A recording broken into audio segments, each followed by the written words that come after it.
Speculation continues to swirl about Donald Trump running against Joe Biden in 2024. So now Politico has reported that there's been a flurry of activity from Trump's main political committee, as well as certain hints dropped private conversations with confidants and advisors. And they say that that means that Trump is signaling a heightened interest in running in 2024 to reclaim the White House against Joe Biden and is laying the necessary groundwork in order to do it. So their examples go towards pointing out that less than a month ago, the PAC supporting Trump announced that it hired two top operatives from Iowa, dedicated to advancing Save America's goals of enacting strong pro-Trump America First conservatives. The Iowa staffers also served another purpose. Trump advisors say they can keep an eye on the other potential Republican presidential candidates, funding the first in the nation caucus state. You really wouldn't do that unless you were exploring a possible run. Aaron Blake of the Washington Post also noted that Trump, banned from posting on social media, had sent two emails to reporters, only 2 minutes apart. The first one announced an October 9th rally at the Iowa State Fairgrounds in Des Moines. The second had a subject line reading, "We cannot trust mail-in ballots. This is a very sad day for the more than 75 million Americans who voted for me and the 15 million Americans whose ballots were not counted." Trump was referring to the 15 million unreturned ballots as uncounted ballots, which again, that's not a thing. Unreturned means yes, they were sent out, but nobody filled them. Nobody filled them out. Nobody actually used those to vote, and they just are probably sitting in a landfill somewhere, very likely. And so, look, there's more. Okay. Trump also called into Newsmax personally, and once again, spread the big lie. First saying that, he won the 2020 election, and then more insane things about California and vote rigging. Let's take a look. Well, I beat him in 2020. I mean, I think we won the election by a lot. I don't even think. You look at the numbers and you look at what happened on that incredible, fateful period of time, because it's unfortunately not a one-day vote. It takes place over a long period of time. We did great, and a lot of things are coming out now. You're seeing them with the absentee ballots and all of the things that they did. It's a disgrace. Well, it's probably rigged. They're sending out all ballots. It's all the ballots are, mail out, mail in ballots. In fact, I guess you even have a case where you can make your own ballot.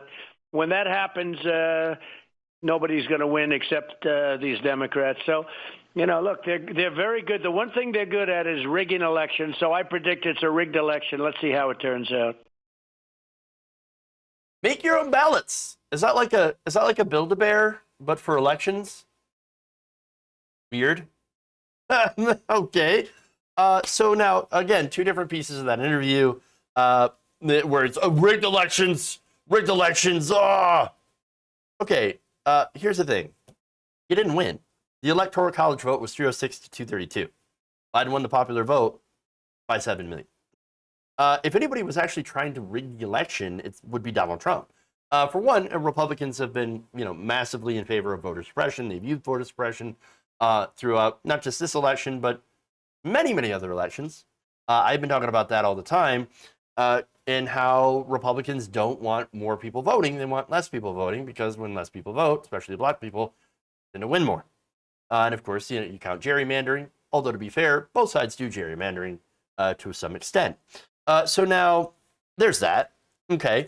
But as far as Trump personally getting involved, well, remember, he had called some secretaries of state, including the one in Georgia, to try to pressure them to find enough votes for him to win. I just want to find 11,780 votes, which is one more than what we have because we won the state. Well, okay, for one, you wouldn't need to find additional votes. You had actually won the state. Just say. And +1, by the way, +1. We had to find one more than that so that I could actually win. Not shady at all. Come on.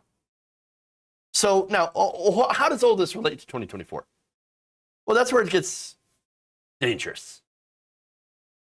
See, he's playing the same playbook that he's played in 2016, 2020, right? Voter fraud, voter fraud, voter fraud, illegitimate election. I didn't lose, I won.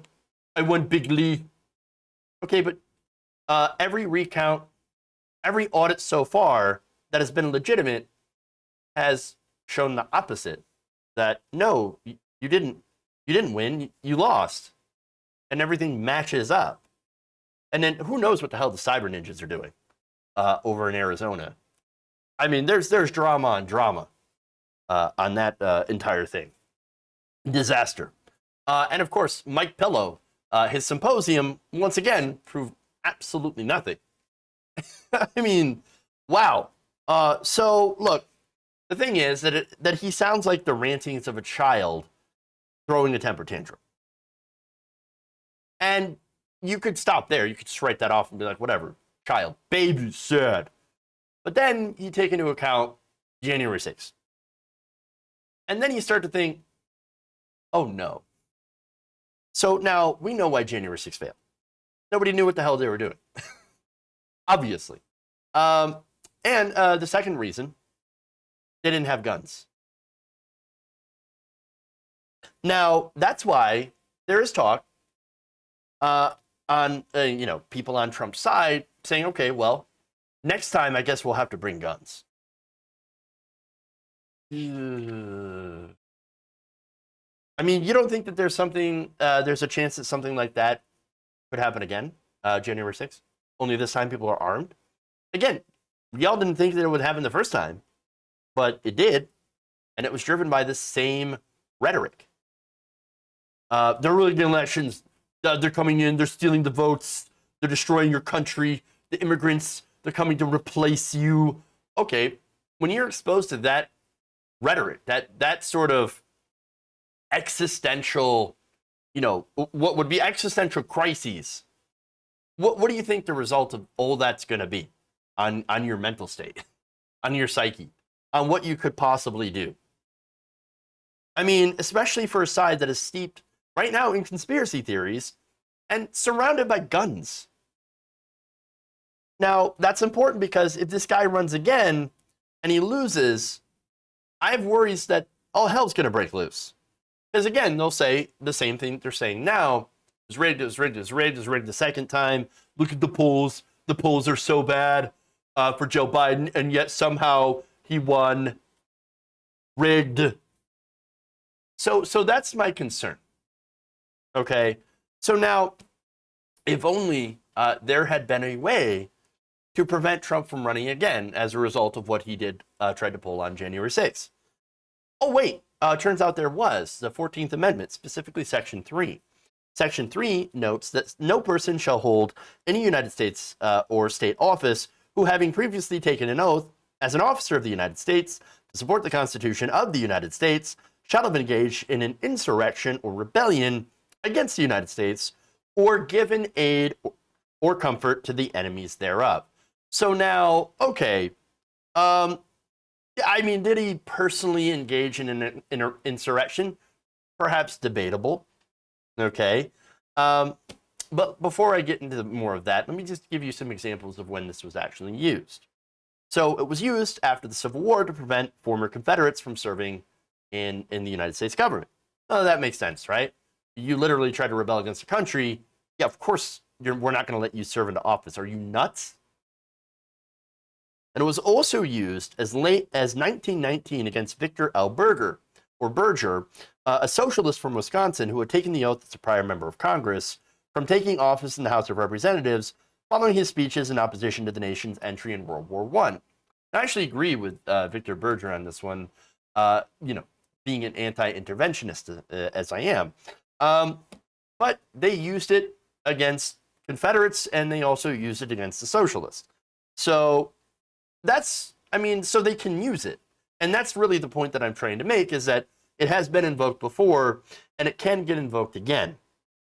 And so Trump, again, arguably was involved with the process of leading that march to Congress. We're going to march down, Pennsylvania Avenue. We're going to fight like hell, or you're not going to have a country anymore. Okay? But and this is where they might be able to get him on this one. Trump's statements during and immediately after the attack in the Capitol, including telling the rioters that we love you, you're very special, I know how you feel. Well, and that could be argued as giving aid or comfort to insurrectionists, the people who stormed the Capitol. So now, look, Democrats could have done this. They could have invoked this and saw and tried to see where it went. But no, they decided not to and left it solely up to Republicans to prevent Trump from doing the same thing that he did before. Yeah, I know. Laugh along with me. You're going to rely on the Democrats, the weak, feckless Democrats, to prevent Donald Trump from, running again and possibly leading another, this time probably even worse, insurrection attempt. In fact, here's Democratic strategists. All right. This is Eddie Vail. He said, for better or worse, there's absolutely nothing any Democrat can say or do that is going to change Trump's behavior, and any attempt to do so will be as impactful as farting into a tornado. Well, I mean, fair enough. That certainly is true as far as, Democrats are involved, but you could also have done the 14th Amendment, Section 3, using an up or down vote, since you have the majority. I mean, you would be able to do that. But nonetheless, his whole point is, nothing we could do. Can't fix it. Sorry. Going to the Hill, there's a quote here, which says that Democrats say that they've done all they could do to keep Trump at bay. They point to impeachment proceedings earlier this year as the best thing they could do to stop him from running, which, of course, was never going to work. It was never going to stop him from running. Republicans were never going to vote to impeach the president, not only impeach the president, or at least prevent him or hold him accountable and prevent him from running in 2024, which is what impeachment would have done after he had left office. More. This is Democratic strategist Joel Payne saying, I don't think there's anything further than Democrats can do. But honestly, it's less about Democrats and it's more about Republicans. The conscientious Republican objectors had their moment if they wanted to sweep Trump out of public life, and they decided not to. Gee, I wonder why that is. Oh, right. Republicans love Trump. They adore him. And let's be honest. Democratic politicians, some of them, also love Trump. Because as long as they have the specter of Donald Trump, they can use him to be a boogeyman, and they can fundraise off him. And they can also blame him for all the problems, even stuff that they could actually do. Oh, what can I do? Trump. Sorry, Trump. And now a lot of people also forget that back in 2016, Democrats had used the Pied Piper strategy in order to elevate Donald Trump because they thought, well, there's no way Hillary Clinton could lose against that guy. And then, oh no, somehow we lost against that guy. No kidding. And I was one of the ones who, many on independent media, who called that one. There's more. Another Democratic consultant, Michael Trujillo, this was earlier this year, said this. And by the way, this is somebody who worked on Hillary Clinton's 2008 presidential campaign. He said, I'm all in for another Trump run. Quote, Democrats got more votes in 2016 and 2020 than President Trump. So consider me all in for Trump 2024. We have shown the country what kind of real bad loser he is. So if he wants to lose again, then we will happily give him exactly what he wants. These Democratic strategists are terrible. They're the dumbest people on earth. I mean, here's the thing. Trump is a danger. Republicans love him. They're going to turn out in droves, runs in 2024. And look, this is Biden's election to lose now. All right? If Biden doesn't deliver on campaign promises, then he is in danger of losing. And so, look, infrastructure, the public option. What happened to the public option? Right? What happened to controlling COVID? We have the unvaccinated that have caused a gigantic spike in Delta variant cases. We got climate change. We got the economy. You got millions of people who just lost unemployment insurance. You got others who, thanks to the Supreme Court, are being evicted. And it's happening under Biden, so of course people are going to blame Joe Biden. And so you've got COVID. Again, Biden's infrastructure bill being held up by members of his own party. These aren't Republicans that are blocking, these are Democrats. You got Joe Manchin, Kirsten Sinema. And so not only that, but right now, Joe Biden's polling, his approval ratings are not good, are not doing well. He's doing pretty badly. And look, a lot of that is as a result of irresponsible media coverage over the Afghanistan withdrawal. I think Afghanistan pulling out was a right thing to do. But of course, the media, corporate media loves war. They've never met a war they didn't like. And so, you know, they've been hammering Biden on this, on the Afghanistan withdrawal. And also the Republicans have been hammering him on the Afghanistan withdrawal, despite previously supporting it when Trump was pushing it. And so now, look, I know it's early. I know polling could change. We've got a lot of time before 2024, obvious. So a lot can happen. That's not so much the worry there. The midterms are coming. And that is important because if Republicans win back the House and the Senate in these midterms, which is 2022, well, then that's it. We're done. We're done. Biden's, after that, Biden's a lame duck. And if he gets nothing done, he could lose. And of course, there are things that he could do, not only, with Congress, of course, if they push to eliminate the filibuster, which he has not. He has not been pushing in pressuring Joe Manchin to get rid of the filibuster. But also there's things that he could do on his own. The aforementioned student loan debt cancellation he could do today. And that would be a fairly big deal. But right now, a lot of his agenda is being stalled by members of his own party. And so that's not good if you, again, lose the midterm elections, lose control of the House of the Senate, you get nothing done because Republicans will block every single thing. And you're a lame duck until 2024. That's a bad situation. You do not want to be in that situation. And so, and look, if that happens and somehow Trump decides to run and then actually loses to Joe Biden again, well, this is Trump priming his base, his fan club, for that scenario, so that possibly next time they'll be prepared to not fail at their insurrection attempt. And so that is something that I'm worried about. That is a big, big yikes. Again, if only there was something that could have done about it. If you enjoyed this video, please give us a like and share with your friends. You can subscribe and help out the channel by becoming a patron. It's patreon.com/Jeff Waldorf, or you can become a channel member as well by hitting the join button below.